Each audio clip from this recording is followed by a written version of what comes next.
Let's start with our exercises. So I want to just talk about very briefly where these exercises are inspired from. There's a writing program developed by Dr. Jordan Peterson, the psychologist, and some of his colleagues called the Self-Authoring Suite. And I've done most of it. It is quite a lot of work. It's a lot of writing, but it's the only writing program I've ever done that I actually felt was psychologically helpful. Because I've done all kinds of writing things over the years. I never felt they did a damn thing for me, except for journaling. That was the only thing that helped at all. And in addition to that, there's a personality test called the Understanding Myself, which helps you understand how you're built in temperamentally. And it's a helpful thing to know. And what we're going to do today is a very, very summarized version of those two programs, extremely summarized. And if you're interested in more depth, I highly recommend looking into both of those. I found them super helpful. So what we're going to do right now is we're going to construct a clear picture of your virtues and faults. And this will help you understand the impact your personality traits have on your life, past, present, and future.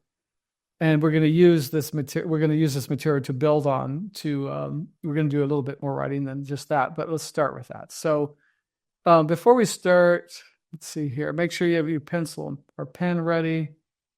And it's just going to be 5 minutes for the first two steps here. Let me get my little timer ready. And here's what I want you to do. Spend 5 minutes writing about your virtues. And what your virtues are is aspects of your personality that support you and make you feel proud of yourself. So, an example could be, I'm a reliable person. I do what I say. Or I'm very open-minded. I can listen to other people's points of view, that even if I don't agree, and not get crazy about it. That's the sort of thing. But basically, I want you to use the sort of lens of this. When I think of this aspect of myself, I'm proud of it. So let's start with that. And I just want you to list them, as many as you can think of in 5 minutes. Timer, and go for it. Virtue time.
All right, that's 5 minutes. If you need a couple more, I want you to write, near the word virtues, resources.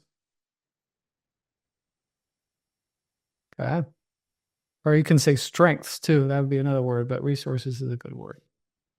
Okay, so the next step, we're going to do 5 minutes. So you're going to list your faults. So, what aspects of your personality do you struggle with, and that tend to work against your best interests? So, faults could be temperamental things. I lose my temper too easily.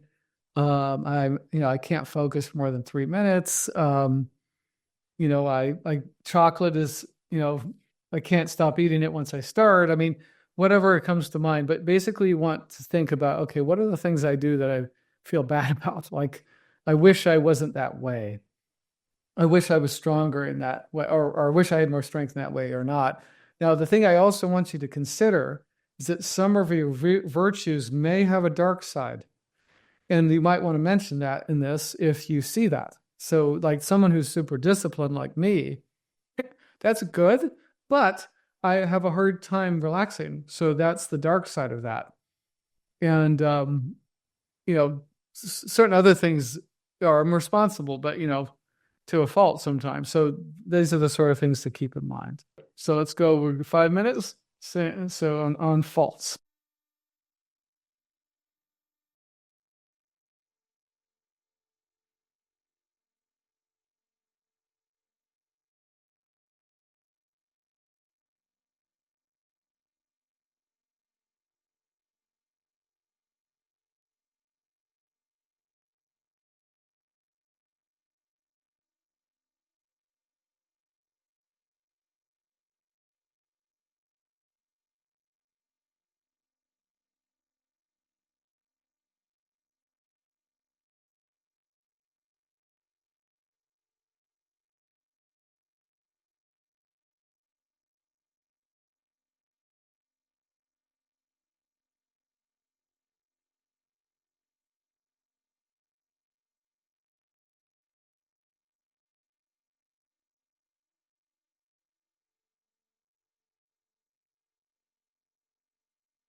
Okay, let's finish that up. All right. So, um, now I want to kind of let you guys know kind of what we're up to.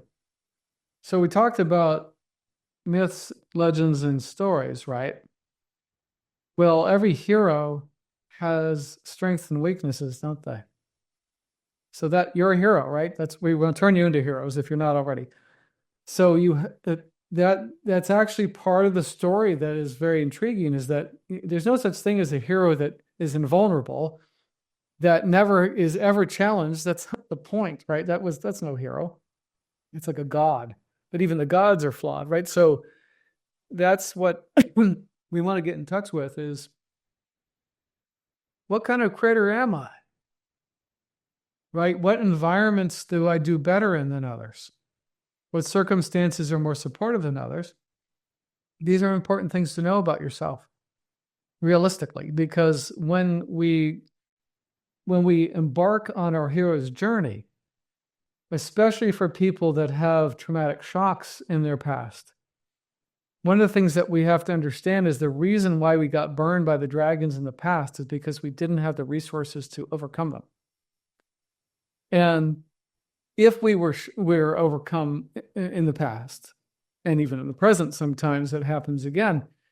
What's required is we need more resources so that when we come up to those dragons again, we can actually have a chance of overcoming them. And I'm going to talk more about that in a minute about what that it means. But and the only way to do that really well is to know how you're built, because you don't really know what okay, what needs work on myself? Well, you don't know if you're not clear about your strengths and weaknesses. You got to be straight up with yourself about it, unflinchingly, hopefully, because that's going to really help you. And so the next step is this is the shadow part of what we're going to write about. So I want you to take about 5 minutes again and see if you can list your top 5 dragons on your life map.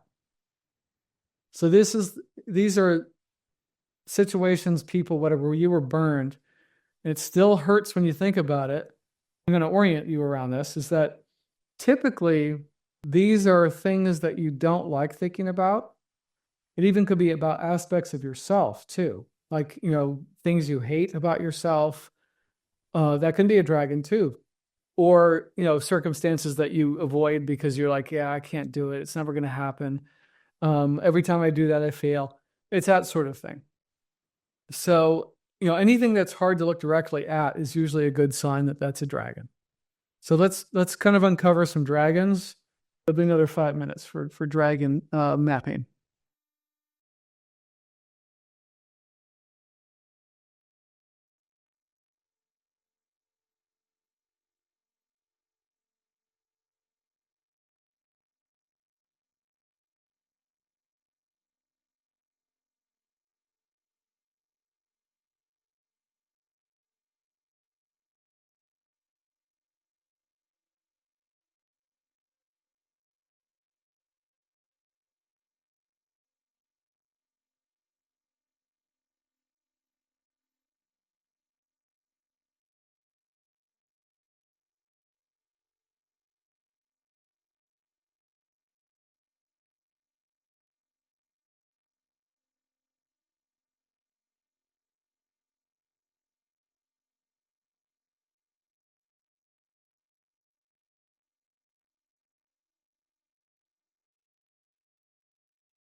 All right, that's our 5 on that one. Okay, so the next step is I want you to choose one of the dragons, and I actually don't recommend you choose one of the big, hairy, gnarly ones. Probably one that's a little bit down the list in terms of intensity. Um, and here's what I want you to examine. First, I want you to write about how would your life be improved if you were able to conquer this one? What would change? I don't want you to think too much. I want you to just kind of spit it out. So we're just going to take a couple minutes to do that. So go ahead, let's start that. Which one, what would happen if you were able to overcome one of these dragons?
All right.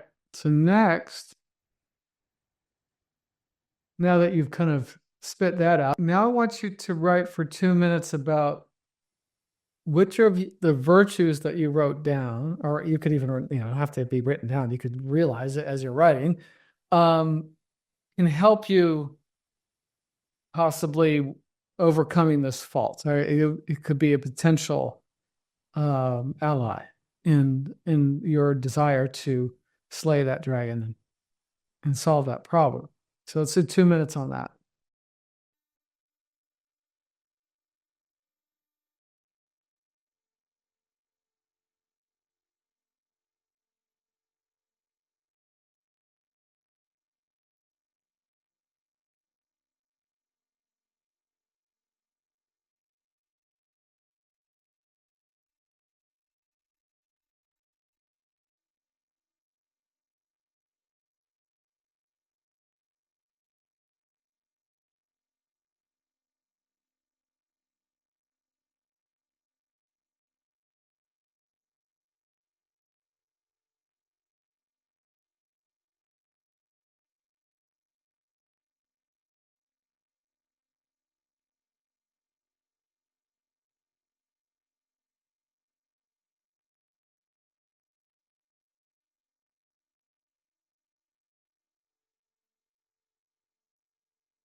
All right. The next 2 minutes, we're going to write about, look at what faults are in our way. So the faults you wrote down, or any one of the other ones you can think of, which of the faults are really tripping you up in terms of making you sense that you could actually overcome this dragon? Um, Possibly the reason you can't or so far is because of some of those faults. So let's do 2 minutes on that.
Okay, so that's our next step is practices. So I want to frame what a practice is to me in regards to the myth structure that we talked about. So here's how I view practices in regards to the mythological structure. If you think about like the Greek myths, but this is true of all kinds of stories, the hero, because of their virtue, is gifted magical items to help them on their journey from the gods, usually. So we're talking Greek myth. So let's think about Athena. She has a hero, Perseus. So Perseus is trying to get the golden fleece. And she knows that's going to be a gnarly journey and that it's, very unlikely he'll succeed unless she helps him. So she gives him, a magic shield and a magic sword. And those two things are very helpful in him, of killing Medusa and maybe the Hydra. And here's the thing: no one gets a magic cloak of invisibility or anything else without earning it. So my opinion is that the practices help create a magic item for you on your journey. So, but it's earned. So you don't get it if you don't practice. So in other words, if you do it now and then and only when you feel like, you don't get the magic sword or whatever it is that you need to slay that dragon. But when you actually practice faithfully, my experience is that it gives you strength that helps you overcome. Now, what practice is the magic question? And the answer is no one knows, not even you, until you try. So one of the things that I try to teach people and reinforce is that I recommend that you dedicate yourself to a regular practice time every single day. Well, and there's days you can't. I get that, but the majority of the time you're going to honor it, and that you try out one practice after another until you find ones that help you in regards to maybe even the thing you just wrote down. And you want to ask yourself that very sincere question. What is it that I need to help me slay this dragon? Because you have a lot of options. If you look at the mythological structure, there's mentors. That could be a therapist, could be me. I don't know. I mean, it could be your best friend. It could be your grandmother. It depends on what you're trying to overcome. And one of the things that I did about 10 years, I started about 10 years ago, and it went for 7 years, is I hired a business coach because I was stuck. And I knew I was stuck. I just couldn't get any further. And one of the main things I needed him for was to help me understand money, organize my money, not freak out about my money. And he was like the wise, wizard who met with me every week and helped me learn how to slay the money dragon. And it took about 5 years. And at the end of that 5 years, I was no longer afraid of the money dragon. And I was able to handle the money dragon.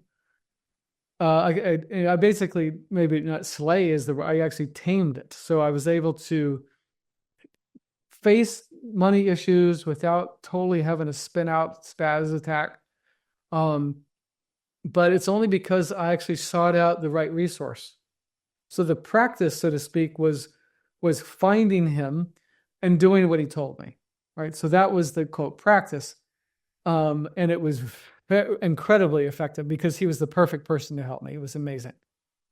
So that's just one example. Now, practices could be meditation, they could be breath work, they could be ice baths. I don't really care. But here's how you know whether it's helping. You already wrote down a dragon you'd like to overcome. So your practice, if it's effective, will help you deal with the dragon. And that's why you know it's good, because you're like, okay, I used to panic every time. I mean, for a guy, I need to ask women out because I don't want to be alone my whole life.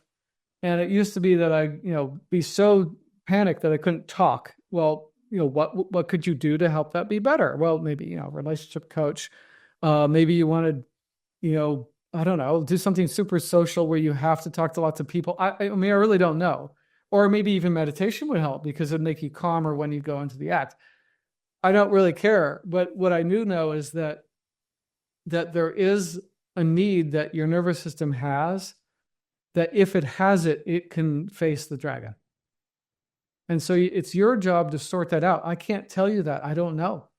No one does. Until you embark on the journey, and part of the journey is the dedication to the practice, you'll never know what that is. And by the way, my experience is that usually multiple ones. So, Perseus, he had a sword and a shield. I think he had something else too. I forget. Well, he got the Pegasus. I'm not sure how that worked out. But anyway, he got these resources, multiple ones. And one of the things I wanted to share with you guys that I've learned that is very fascinating is that it's my experience that to slay any dragon, you need multiple resources in place in your life and a certain dynamic. It's almost like a constellation of things. I'll just give you an example. One of the times in my life I had a huge breakthrough and was able to slay certain dragons. I had a goal I really wanted. I had a spiritual group that I was involved with that helped me meditate and contemplate spiritual principles. And I had a therapist.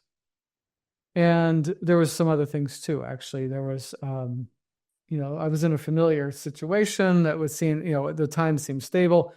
And my diet, I had handled my diet partly because of the therapist sent me to a nutritionist.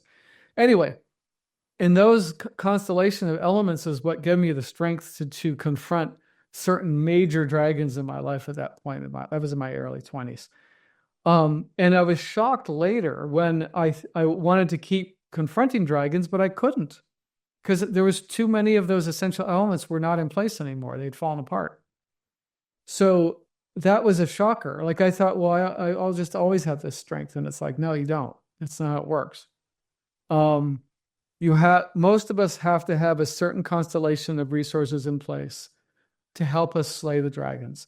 And the thing that's interesting is that most myths There is mentors. There's a God that favors you.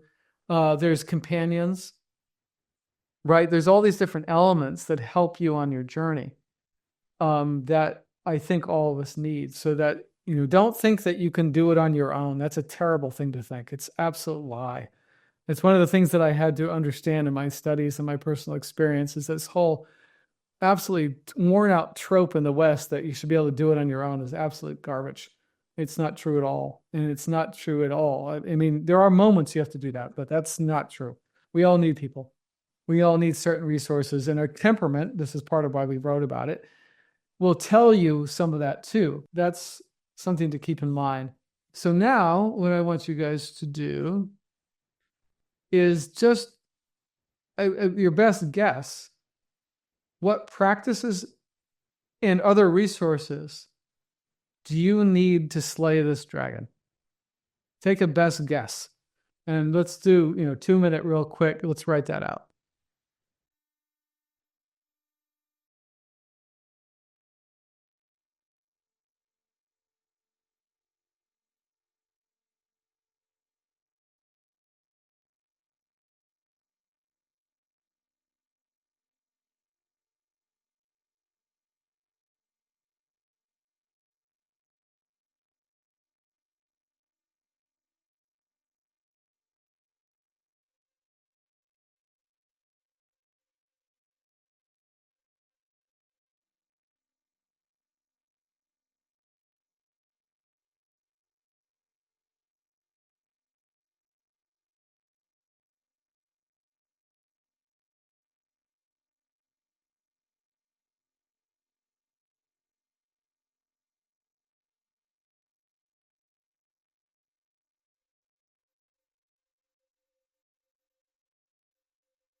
All righty. What I want to talk about real quick, and then what I'm going to do is I'm going to talk about some resources that I haven't mentioned.